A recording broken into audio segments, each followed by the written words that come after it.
Hello, everyone. Welcome to the Intro to Tech Equity webinar. We're going to wait just a couple of minutes to let the room fill in a bit. So just hang tight, introduce yourselves in the chat if you'd like. And like I said, we'll get started in just a couple of minutes.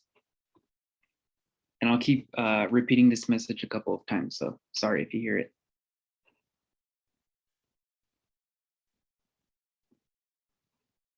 Hello, everyone. Welcome to the Intro to Tech Equity webinar. Hope you all can hear and see me.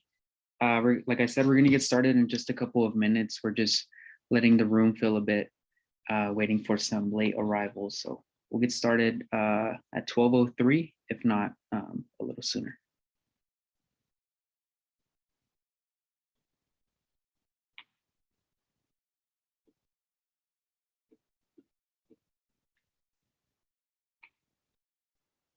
Welcome, everyone. Those of you that are just joining, we're going to get started in just a couple of minutes. We're just letting the room fill in a little.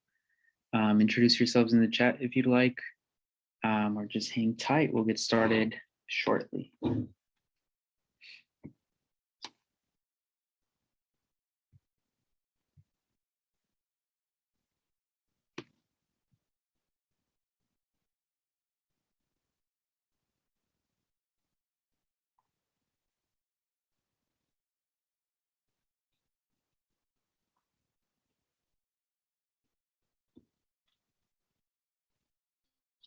Welcome, those of you that are just joining us. We're going to get started in just a couple of minutes. We're just waiting for the room to fill. Thank you for your patience.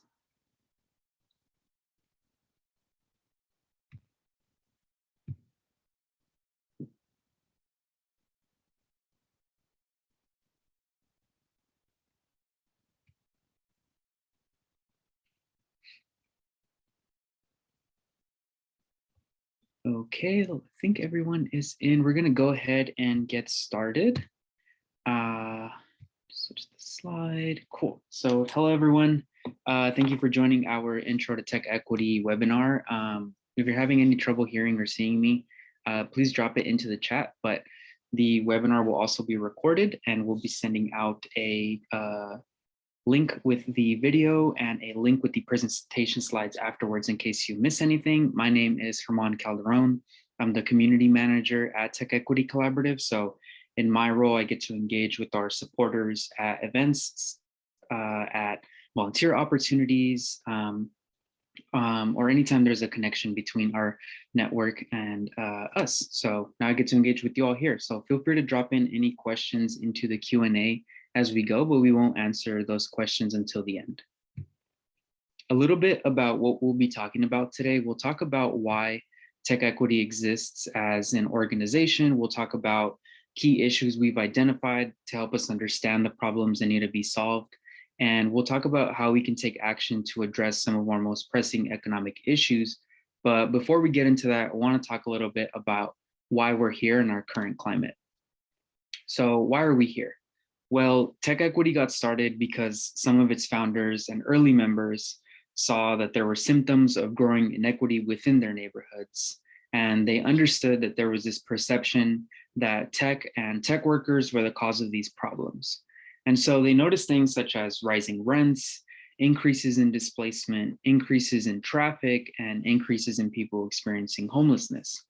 And as they talked to others within their networks, they realized that they weren't alone in their concerns and that they as tech workers were uniquely positioned to help contribute to solutions. And especially now in the face of the current pandemic, we're seeing that the affordability crisis gets so much worse with an increased burden placed on lower income people and communities of color. Many of our neighbors are uncertain as to how they'll continue to manage what was already an untenable situation. And at the same time, tech workers have remained relatively unscathed. So as a result, the pandemic has the potential to even further exacerbate some of this inequality that our region has already been suffering from. So because of this affordability crisis, many communities are frustrated, and it really comes to no surprise. I know for myself, I've grown up in the Bay Area my whole life, and I've kind of been able to see both sides of the coin. I have friends and family who are worried about the changes they're seeing in their communities and what that means for them in terms of displacement, in terms of job security and housing. but I also have friends and family who have pursued jobs within the tech industry and have really succeeded within the sector. However, we're seeing that when tech shoulders the blame for our region's inequalities, starts creating a us versus them dynamic that's further dividing our communities. And we know that tech workers care and that they want to help and that they don't want to contribute to this deepening divide within our region. As I mentioned with the pandemic, we're all unsure as to how long we'll be managing this new normal. But it's important to note that many within the tech sector have remained relatively unscathed. More than most other sectors, tech has been able to make the transition to working from home with little disruption. And now more than ever, tech workers and tech companies have an opportunity to support more equitable solutions in our communities. And we have an opportunity to use our unique position of privilege to support our neighbors, but sometimes it's hard to know how to best engage, especially in times of such uncertainty. So this is the state of our affordability crisis in the Bay Area. I think the fact that rents are rising isn't really a surprise to anyone on this call because we already know this, we feel this, we've heard this from friends and family in many cities in the Bay Area. And while some Californians are very successful in the tech-driven economy here, the average salaries for tenants have actually decreased slightly. And we're showing stats for California because that's where we're based and that's where tech is headquartered, but a version of this story is playing out in cities all across the country. And it's really a sharp contrast with the narrative we hear of tech success. And without tech at the table to work together to address this shared crisis, it's understandable that as to why communities are frustrated, like we just talked about. And just to paint the picture more with the pandemic, before the pandemic, unemployment was hovering just around 4%, and people were already struggling to make ends meet. And when the virus hit, unemployment claims had spiked to 16%, which was a more dramatic spike than our last recession. So just to give a picture, in the span of 1 month, we lost a decade's worth of recovery. And as instability and uncertainty continues, we'll see more of our neighbors being pushed into homelessness or worse. And we're seeing some of these inequities that we talked about earlier becoming more rampant and more prevalent. At TechEquity Collaborative, we're as optimistic as ever about the tech industry's potential to drive broad-based growth that's accessible to everyone, but it's clear that it's not going to happen on its own. We have to invest in the people and the institutions that are serving our communities. And we have to show up, and we have to do so in partnership with those in the community that are feeling the most pain if we're to dismantle this notion that tech is the enemy. We believe that a more engaged tech sector is a more ethical tech sector, that connecting tech workers and companies to issues where they live in will result in more ethical decisions at work and more engagement in our communities. And we know we can do this, and the first step is to show up. And you all have done a great first step by signing on to this webinar today and joining in on the discussion. Our goal at TechEquity is to change the conditions in which the tech sector is growing. We believe effective structural change will eliminate a culture and policies that have institutionalized inequity, leading to stronger and more resilient communities. So we help tech workers approach these big problems and engage in system change in 3 major ways. So our programs at TechEquity educate you about the most critical civic issues where you live. And we do this in a variety of ways, such as book club discussions we have, panel discussions with experts, webinars such as these that we host, voter guides that we produce, blogs that we produce, in a variety of ways. And we advocate for public policy that rebalances power and builds economic equity. And a perfect example of this is a bill we worked on in coalition with community members, state legislators, and organizations on the ground to help pass the Tenant Protection Act of 2019, which now extends protections to 8 million California renters, preventing unjust evictions and price gouging of rents. That's just one example of how we work on public policy to help tackle some of these issues. And finally, there's corporate practice, aiming to turn companies into agents of equity in the broader community through our corporate partnerships and engagements we have with companies. Tech workers have outsized political power that is largely untapped when it comes to public policy and advocacy. So connecting tech workers to outside perspectives not only builds more empathy and ethical practices in our workplaces, but also in our products and in our surrounding communities. At TechEquity, our two key issue areas are workforce and labor.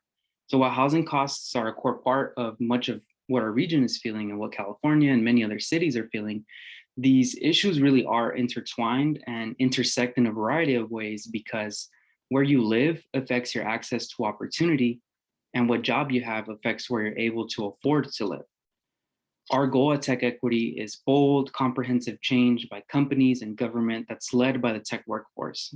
And as we've mentioned, these issues have only gotten more urgent in the face of the pandemic, but we're all well positioned to adapt our agenda to these new realities. While the pandemic has exposed the cracks of our economy, these underlying issues have existed in our economy for decades. So let's learn a little bit more about the history of inequity within our neighborhoods. This affordability crisis, as I mentioned, is decades in the making, and the policy choices we've made over the course of decades have set us up for this level of pain our community is feeling, especially now with the pandemic. So in the 1930s, the federal government instituted a policy that's still felt today, especially by communities of color in the Bay Area, in California, and all across the country, and that policy is redlining. So redlining was a process in which the Homeowners Loan Corporation, a federal agency, gave neighborhoods ratings to guide investment. And this policy is named for the red or hazardous neighborhoods that were deemed riskiest. So on maps, those neighborhoods were literally redlined, as we can see with the image of San Francisco on the screen. So it's all those red blocks, those are redlined neighborhoods. And those communities that were deemed risky investments or redlined didn't receive any investment. And these neighborhoods were predominantly home to communities of color, and that really is by no accident. The hazardous ratings were in large part based on racial demographics. So in other words, redlining was a discriminatory and a racist policy. It made it hard for residents to get loans for home ownership or for maintenance of their homes for something like building a new roof. And consequently, redlining led to cycles of disinvestment, including development and production within these neighborhoods. So there's a terrible history of underinvestment, underbuilding, and exclusion in our country. And often those communities that have been historically underinvested in and have been redlined are the very same communities that are at risk of gentrification today. The crisis we're living in is decades in the making, way before tech, and it's not unique to the Bay Area, as I mentioned. It extends across California and all across the country. So these are examples of redline neighborhoods in Austin and Atlanta. And once again, everything in red blocks are redline neighborhoods within those cities, both which are now rising tech hubs. So by preventing entire neighborhoods from accessing capital, these neighborhoods were unable to build the schools that they needed, small businesses, and a community that fostered economic success and opportunity. And it caused many of the people who lived within these redline neighborhoods for generations to fall in and stay in liquid asset poverty. Now, you may be asking yourselves, what is liquid asset poverty? Well, someone is considered to be in liquid asset poverty if they don't have enough savings to cover their basic expenses for 3 months after experiencing an income shock. And an income shock can be something like a huge rent increase. You suddenly lose your job. Your car breaks down and you have to pay a really large bill. And it impacts almost 1 out of 2 Californians. So 46% of Californians are in liquid asset poverty, and people of color and lower income people are affected at much higher rates, with 63% of African-American households in liquid asset poverty and 67% of Latino households in liquid asset poverty. And there really isn't a single reason as to why this is happening. Many years of policy decisions have led to some of these outcomes, which are especially burdensome for communities of color. And these policy decisions have often predated tech's arrival, but tech workers can now take a role in supporting better policies moving forward. The twin forces of a housing shortage, particularly with affordable housing and wages that don't cover the cost of living, have created a regional crisis that has hindered opportunity, growth, and prosperity for families and businesses alike. And as you can imagine, these statistics will likely be impacted by the outcomes of our pandemic. Many people in our communities were already struggling. And as pandemic recovery continues to be starkly uneven and unequal, many of our neighbors are facing increased instability and likely will for years to come if we don't implement the necessary solutions now. As we can see, the hourly pay for workers has not increased much the last couple of decades, even though productivity has dramatically increased.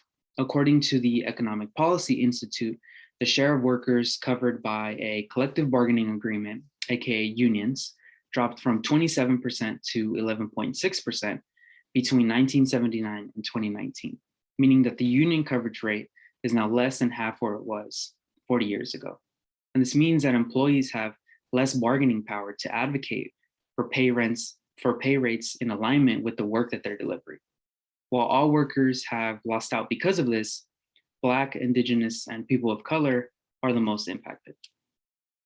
While there's a gap between worker pay and productivity, like we just talked about, there's also a gap between race. So white men are earning more cents to the dollar, it's that orange bar on the left side of your screen, in comparison to Black men and women, the blue bars on the right side of your screen.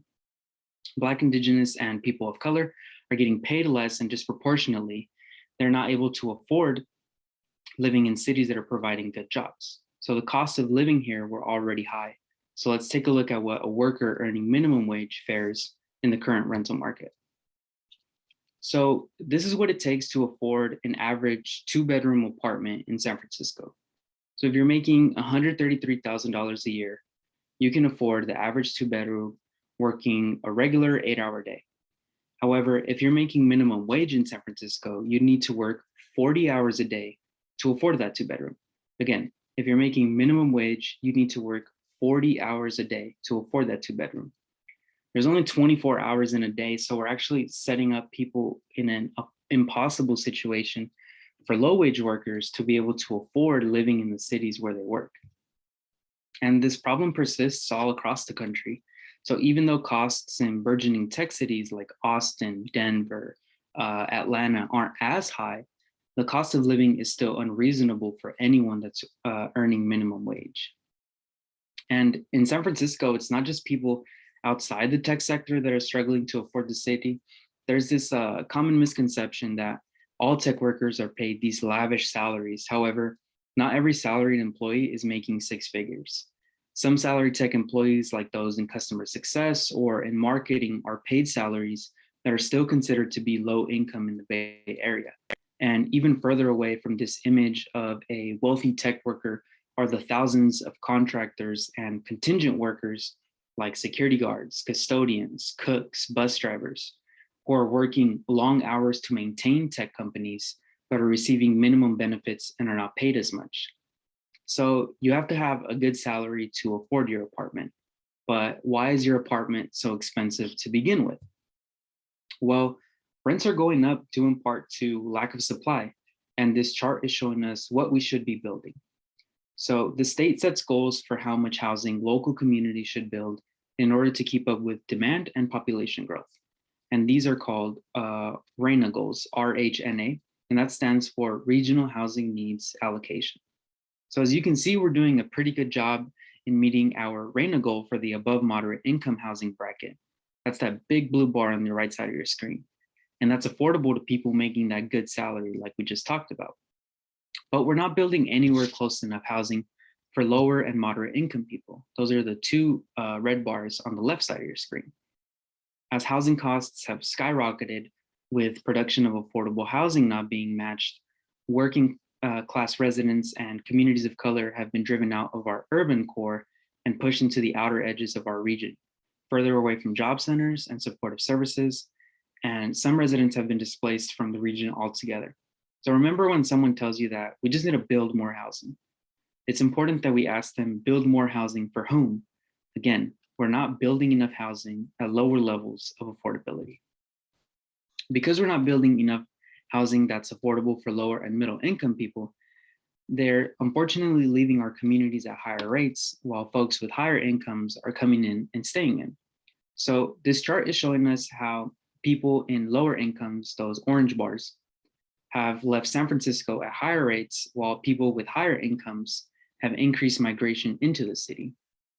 And people beneath 30% AMI are in a more drastic situation where they can't even afford to leave San Francisco as they're being pushed out into homelessness or worse. So that's why that last blue bar on the bottom of the chart is actually increasing, because there's not enough affordable housing available to help support the most vulnerable members in our community. And amongst people of color, the rates of displacement are even more tragic. So as we talked about earlier, Black and Latino populations are living in liquid asset poverty at much higher rates.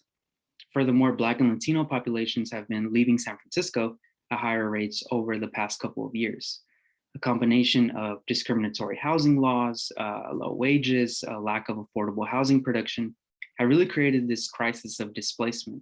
So displacement is driven by policy choices, and we may see this ratio of displacement continue to rise as the pandemic continues to progress.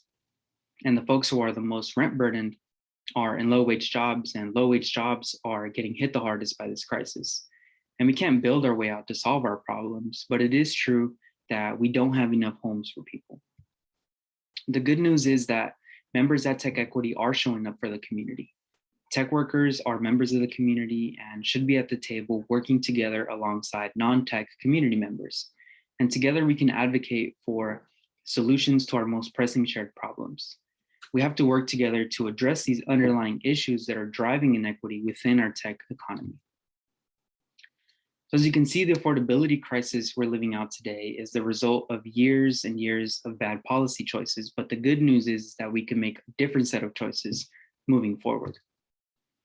At TechEquity, we envision a world where a growing tech-driven economy creates opportunity for everyone, and where tech sector employees and companies are engaged and active participants in making our communities a better place to live. So we've identified structural changes that need to happen in order to achieve this vision, but we won't be able to achieve this without the necessary policy changes. So here's what we've identified in the housing world. We need to take an above all approach to tackling our housing affordability crisis. And that starts with production, building more housing, specifically at lower levels of affordability. And we can do this through zoning and permitting reform that brings down the cost of constructing housing by removing delays and lengthy administrative processes that make it too expensive to build housing. Preservation, making sure that we're providing more resources to subsidize and maintain and improve existing affordable housing. Protection, we need to protect existing tenants from displacement. So it's going to take a long time to build the necessary housing that we need, but in the meantime, we need to make sure that we protect existing tenants from displacement. Racial equity. Racism is embedded in our economic, political, social systems. It's embedded in us all, and especially embedded in housing. And that means that we have to be explicit about how racism and racial bias are upheld in housing so that we can craft policy solutions that build racial equity in response. Especially now, we need to be thinking about short and long-term solutions for preservation and protection, because as we've talked about, many of our neighbors are more at risk now than ever as a result of the pandemic. We also need to make sure that we all get enough compensation and benefits to live a healthy and stable life. We want to ensure that companies are doing their part to contribute to communities they exist within, that people in the surrounding communities are able to access these jobs, and that these jobs are paying fair wages and benefits regardless of the role. So we need to make sure that all workers are protected. Within the tech sector, we see large disparities emerging between headquarters, warehouse workers, and contracted workers. So in partnership with Silicon Valley Rising, we created a standard that tech companies should implement for contract workers, which includes creating space for workers to have a voice, providing career mobility opportunities, good wages and benefits, and making sure the workplace is safe and ensuring that there is fair scheduling. We need to expand and equip the workforce. But training as a standalone approach is not going to lead us out of inequality and will not guarantee employment for most displaced workers.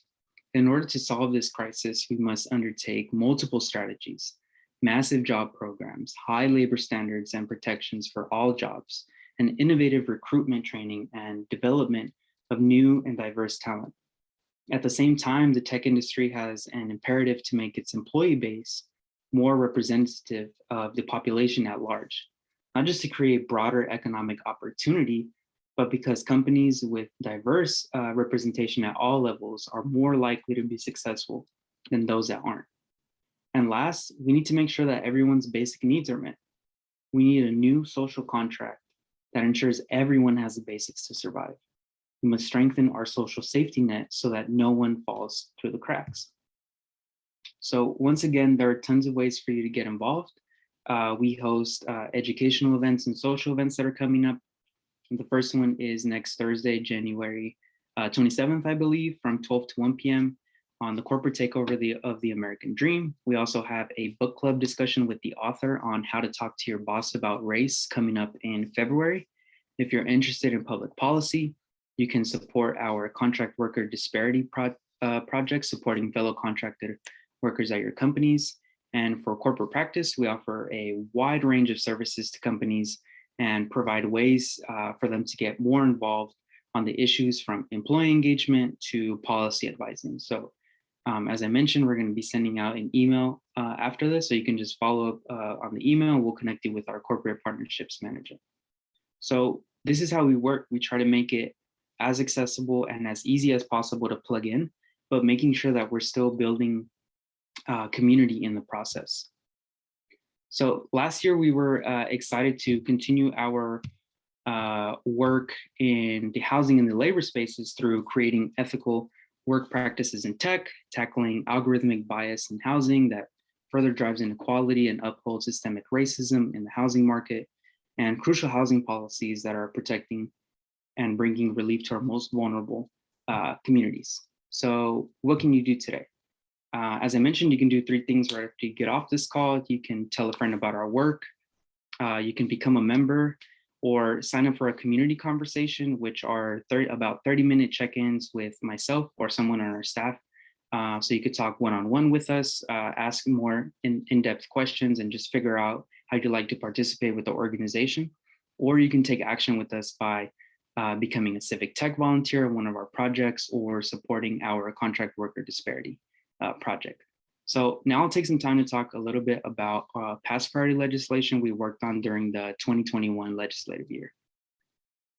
So the first one is the rental registry, which we worked on last year. So TechEquity is committed to getting better data on our housing market, and better data means that we can build more accurate policy interventions and ensure that help is being targeted to people who need it the most.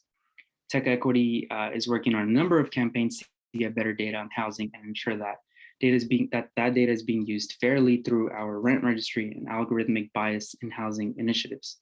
So last year, we were able to run a bill, AB 1188. Unfortunately, it stalled out in the legislative process, but we plan to continue to pursue establishing a rent registry. So make sure you subscribe to our newsletter, join our Slack to stay updated on future efforts with that this year. In 2021, we also supported legislation that relates to our core issues of housing and workforce and labor. So we decided to focus our advocacy on these specific bills because they would have the most to ensure an affordable home, a family-sustaining job, and a true safety net is available to all Californians. So if you'd like more information on these bills that we worked on last year, I'll be including a link to our priority legislation page that has descriptions on each and the status of them. So we'll be releasing our 2022 priorities soon. So just keep an eye out for that, as I said, or you can just feel free to email me, and once those are out, I can send them to you. As I mentioned, we have two upcoming events. So Corporate Takeover the American Dream, that's a panel discussion we'll be hosting next week. Tickets are still available. It'll be online 12 to 1 p.m. on January 27th. And then in February, in about 2 or 3 weeks, we have How to Talk to Your Boss About Race, a discussion with the author. So that one will be Thursday, February 3rd, again, 12 to 1 p.m. And as I mentioned, you can do three things right after you get off this call. Tell a friend about our work, sign up for a community conversation, talk to me one-on-one, or take action with us. And if you're not sure on how to take action, community conversation is a good way for me to figure out how you can get plugged into the organization.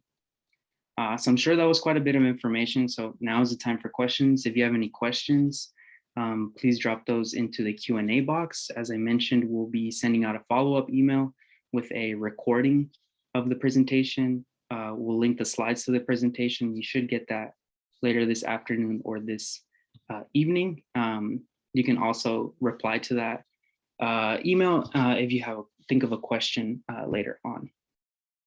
So I'll just take like a minute or two to wait.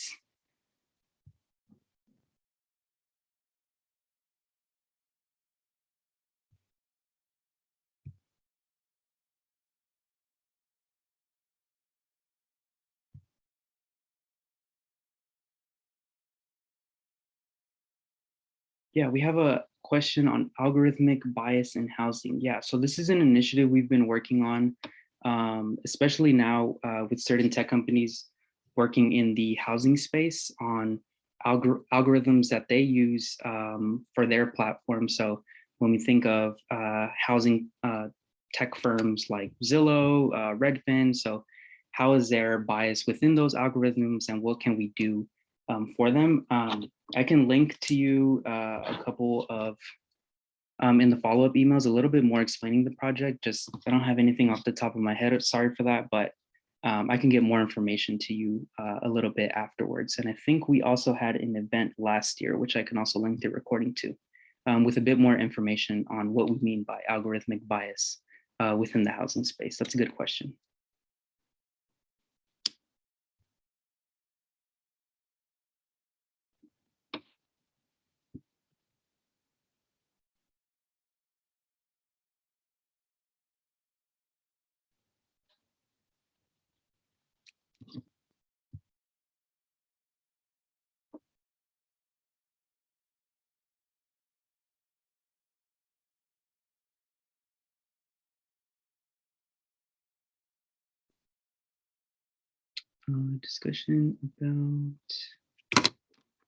Discussion about Airbnb and Vrbo versus long-term housing.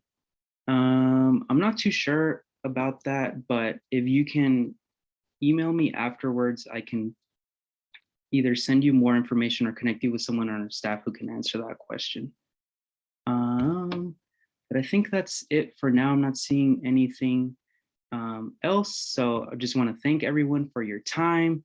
We hope you feel inspired to join our movement. Like I said, feel free to reply to that email afterwards with any more questions and I can answer those or point you into the direction with those. My email, yes, my email is German, German, at TechEquityCollaborative.org. Once again, that's German, German, at TechEquityCollaborative.org. Please send your questions or, like I said, respond to that follow-up email. We can set up a chat one-on-one so we could talk, or I can point you with someone in our organization who may have an answer to your question. So thank you, everyone. I hope to see you at a future event, become a future volunteer, or engage with us in some other way. Just keep an eye out for that email. Thank you.